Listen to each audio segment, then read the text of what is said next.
नमस्कार। पंजाब में सब कुछ ठीक नहीं है। अमृतसर के पास अजनाला थाने में 23 फरवरी को जो घटना हुई वो किसी बड़े खतरे का संकेत है। उस संकेत को समझने की ज़रूरत है। जो लोग आज ये कह रहे हैं कि पंजाब के हालात वैसे नहीं हैं जैसे 80 और 90 के दशक में थे, तो वो गलती कर रहे हैं। क्योंकि 80 और 90 का दशक एक दुःस्वप्न की तरह था, एक खराब सपने की तरह था, लेकिन उसकी शुरुआत 60 के दशक में ही हो गई थी, जिस समय पंजाब के सबसे ताकतवर और सबसे लोकप्रिय मुख्यमंत्रियों में से एक प्रताप सिंह कैरो की हत्या हुई थी।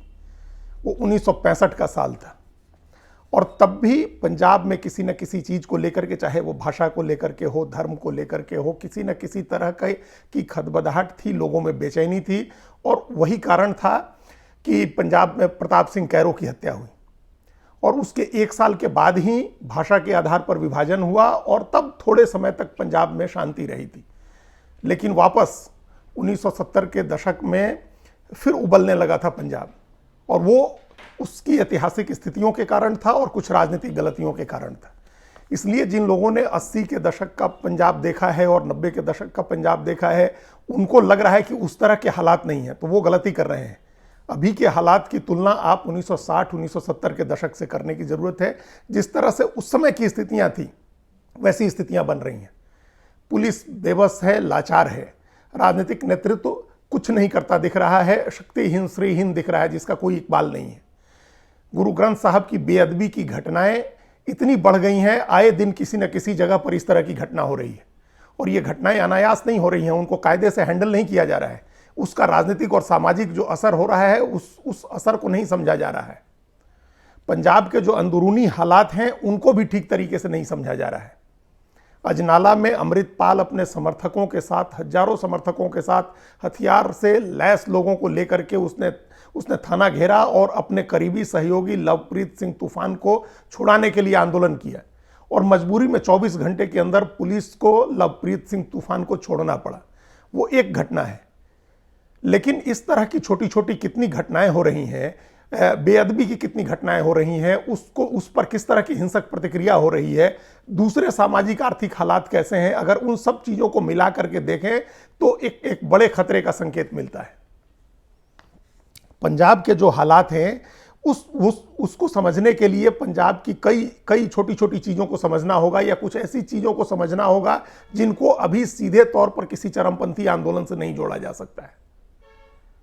और उसमें सबसे बड़ी चीज है नशे का बढ़ता चलन, हथियार का बढ़ता चलन, गैंगस्टर्स की बढ़ती जो संख्या है, वो पंजाब के आर्थिक हालात, वहाँ की खेती-बाड़ी की स्थिति और वहाँ के राजनीतिक हालात।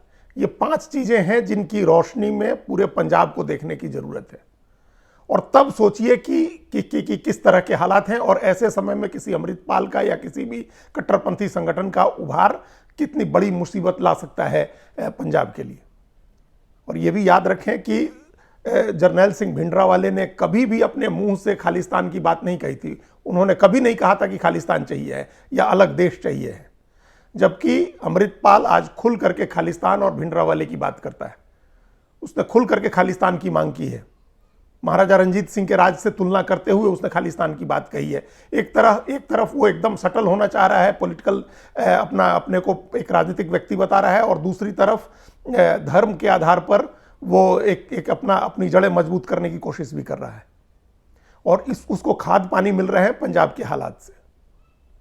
पंजाब की बड़ी आबादी नशे की गिरफ्त में है और एक आकलन के अनुसार, एक रिपोर्ट के अनुसार 15 से 20 साल की जो आबादी है उसमें 15 से 20 साल के किशोर और युवाओं में से 40% किशोर और युवा नशे की गिरफ्त में है।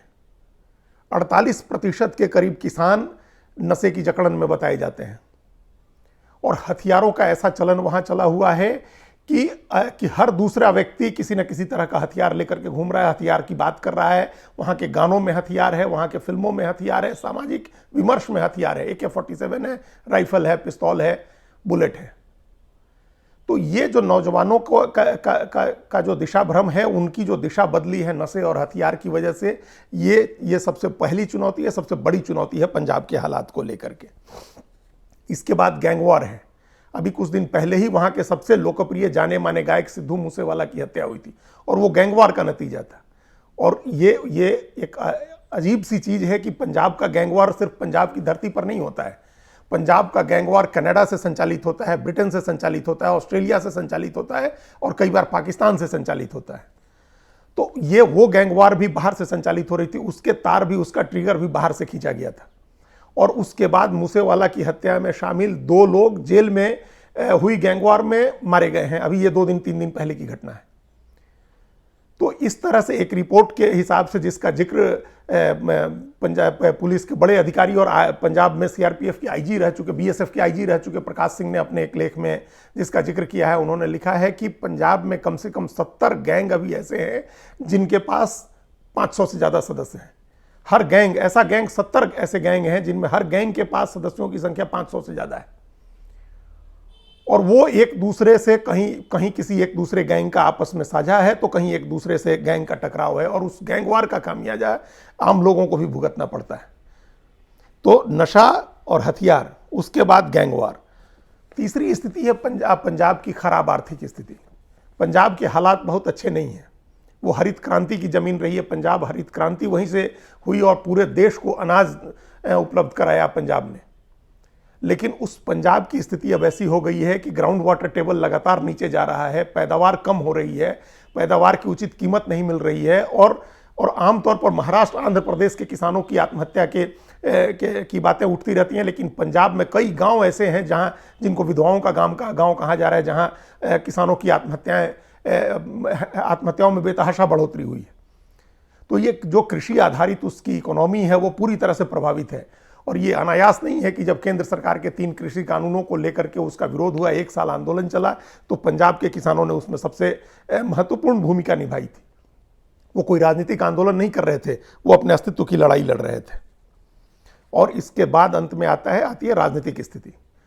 ये राजनीतिक स्थिति का मतलब सिर्फ पंजाब की राजनीतिक स्थिति नहीं है, पूरे देश की राजनीतिक स्थिति का असर पंजाब के ऊपर हो रहा है। वहाँ जो चरमपंथी ताकतें पनप रही हैं वो उसका फ़ायदा उठा रही हैं लोगों के दिमाग में जहर भरने के लिए। और वो ये है कि जिस तरह से हिंदू राष्ट्र की बात हो रही है खुल के, जो अमृतपाल ने कहा भी कि अगर हिंदू राष्ट्र की बात हो रही है और वो कोई अपराध नहीं है, तो सिख राष्ट्र की बात करना या खालिस्तान की बात करना अपराध कैसे हो जाएगा। तो ये बात तो लॉजिकल लगती है सुनने में, लेकिन हिंदू राष्ट्र जो है वो उस अंदाज में, जिस अंदाज में उसकी बात हो रही है, जिस अंदाज में अमृतपाल रेफरेंस दे रहे हैं, उस तरह के हिंदू राष्ट्र की बात अभी नहीं हो रही है। वो एक राजनीतिक आंदोलन के तौर पर एक भारतीय जनता पार्टी के सत्ता में होने की वजह से वो बात उठ रही है, और वो फ्रिंज एलिमेंट हैं जो हिंदू राष्ट्रवाद की बात कर रहे हैं। लेकिन उस बहाने उसको आधार बना करके अमृतपाल वहाँ खालिस्तान की बात कर रहा है। और इन सब जो हालात हैं, ये पंजाब के जो ज़मीनी बुनियादी हालात हैं, इनका फ़ायदा उठा रहा है पाकिस्तान। 80 के दशक में पाकिस्तान इसका फ़ायदा उठा करके और दहशतगर्दी फैला चुका है, और उसको पता है कि किस तरह से जब स्थितियाँ अस्थिर होती हैं, जब राजनीतिक सामाजिक अस्थिरता होती है, तो उसका कैसे फ़ायदा उठाया जा रहा है। कंगाल हो रहा पाकिस्तान लगातार हथियार की आपूर्ति कर रहा है पंजाब में, और थोक के भाव, मतलब ये भी प्रकाश सिंह ने लिखा है कि ड्रोन्स से हथियार की बम्बार्डमेंट हो रही है। हथियारों की बड़ी बड़ी खेप ड्रोन से पहुंचाया जा रहा है पाकिस्तान, पंजाब से लगती सीमा के जो इलाके हैं उन इलाकों में पहुंचाया जा रहा है, और वहां से गैंगस्टर्स उन हथियारों को उठाते हैं, और उसका क्या इस्तेमाल हो रहा है वो सब आदमी देख रहा है। तो हथियार पहुंचाए जा रहे हैं ड्रोन्स के जरिए, और नशे की चीज़ें, जो नशीले पदार्थों की खेप है, वो पहुंचाई जा रही है। तो एक तरफ तो पाकिस्तान बैठा हुआ है इस स्थिति का लाभ लेने के लिए, और वहाँ के ज़मीनी हालात बिगड़ रहे हैं। ऐसे समय में एक जरा सी भी चिंगारी हुई तो उसका खतरा इतना बड़ा हो जाएगा कि उसकी कल्पना नहीं की जा सकती है। ये एक भारत सरकार की खुफिया एजेंसियों की रिपोर्ट है कि कम से कम 4 बड़े संगठन जो खालिस्तान की मांग करने वाले कट्टरपंथी संगठन है, आतंकवादी संगठन है, जिनमें बब्बर खालसा भी है, उनका आधार पाकिस्तान में है। ये 4 संगठन अभी पाकिस्तान में ऑपरेट कर रहे हैं, और सिख फॉर जस्टिस और वर्ल्ड सिख ऑर्गेनाइजेशन जैसी संस्थाएं हैं जो ऑस्ट्रेलिया, ब्रिटेन और कनाडा में हैं, और वहाँ से वो काम कर रही हैं। और ये भी हैरानी की बात, ये भी अनायास नहीं है कि ये इन 3 देशों में, कनाडा में, ब्रिटेन में और ऑस्ट्रेलिया में, हिंदू और सिख समुदाय के बीच तनाव बढ़ा है, उनके बीच झगड़े बढ़े हैं। कई बार मारपीट की नौबत आ गई, कई बार दोनों समुदाय एक दूसरे के सामने खड़े होकर के एक दूसरे के विरोध में नारे लगाते रहे। तो ये जो हालात हैं और ये डायस्पोरा पंजाब का इतना फैला हुआ है और इतना वेल कनेक्टेड है कि किसी भी देश में, चाहे वो कनाडा में हो, ब्रिटेन में हो या ऑस्ट्रेलिया में हो, वहाँ कोई भी घटना होती है तो उसकी सूचना पंजाब में, पूरे पंजाब में जंगल की आग की तरह फैलती है। तो ये एक एडिशनल फैक्टर है जो इस चिंगारी को भड़काने का काम कर सकता है। इसलिए जो अजनाला की घटना हुई है उसको हल्के में लेने की जरूरत नहीं है। जैसा मुख्यमंत्री भगवंत सिंह मान ने कहा, वो ये मान रहे हैं कि ये कानून व्यवस्था की समस्या है। ये कोई कानून व्यवस्था की समस्या नहीं है।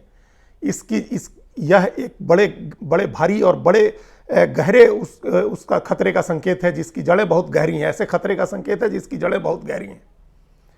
तो इसको उस हिसाब से हैंडल करना होगा। केंद्रीय गृह मंत्री ने भी वहां की कुछ इस तरह की घटनाओं को सामान्य कानून व्यवस्था के नजरिए से लिया और उनका हवाला देकर के अमृतपाल ने कहा कि केंद्रीय गृह मंत्री कह रहे हैं कि ये खालिस्तान का आंदोलन कुचल दिया जाएगा। तो उनको याद रखना चाहिए कि इंदिरा गांधी का क्या हश्र हुआ था। सोचें, एक व्यक्ति देश के गृह मंत्री को चुनौती दे रहा है, धमकी दे रहा है और इंदिरा गांधी के हश्र की याद दिला रहा है। तो ये स्थितियां, इससे भी समझना चाहिए है कि ये कोई कानून व्यवस्था की मामूली समस्या नहीं है। पंजाब की जो स्थिति है उससे निपटने के लिए गंभीरता के साथ राजनीतिक, आर्थिक, सामाजिक हर पहलू पर विचार करने की जरूरत है। अगर जरूरत हो तो सीमा पर चौकसी और पुख्ता सुरक्षा व्यवस्था करने की जरूरत है ताकि पाकिस्तान से हथियार और नशीले पदार्थों के आने को रोका जा सके। इसके लिए अगर कुछ और बड़े बदलाव करने हो या और बटालियन तैनात करनी हो बीएसएफ की, सीआरपीएफ की, तो वो करना चाहिए। आर्थिक स्थिति पंजाब में किस तरह से सुधरे, इसके लिए काम करना चाहिए। जो कृषि आधारित वहाँ की अर्थव्यवस्था है वो सुधरे, या इंडस्ट्रियल डेवलपमेंट हो तो वो कैसे हो। राजनीतिक नेतृत्व को किस तरह से मजबूत किया जाए, ये देखने की जरूरत नहीं कि किस पार्टी की सरकार है और कौन सा नेता मुख्यमंत्री है। एक पार्टी या नेता की कमजोरी मजबूती का मामला नहीं है। ये हर पार्टी के लिए चिंता का विषय होना चाहिए पंजाब। तो राजनीतिक विमर्श को इस तरह से कंट्रोल करना चाहिए है कि ये अलगाववाद की भावना जो फैलाने की कोशिश कर रही हैं, जो संगठन इसके पीछे लगे हुए हैं, वो इस दिशा में आगे न बढ़ सकें। और फिर वो जो धार्मिक, जो जितने धर्मगुरु हैं उनके साथ मिल बैठ करके ये बात करनी चाहिए, क्योंकि वो सबसे ज़्यादा नैरेटिव को कंट्रोल कर सकते हैं। अंततः जिस दिशा में ये विमर्श जाएगा वो धार्मिक धर्म की दिशा है। तो राजनीतिक, आर्थिक, सामाजिक, धार्मिक हर स्तर पर और गंभीरता के साथ पंजाब की घटनाओं को देखने और उसको हल करने की जरूरत है। धन्यवाद।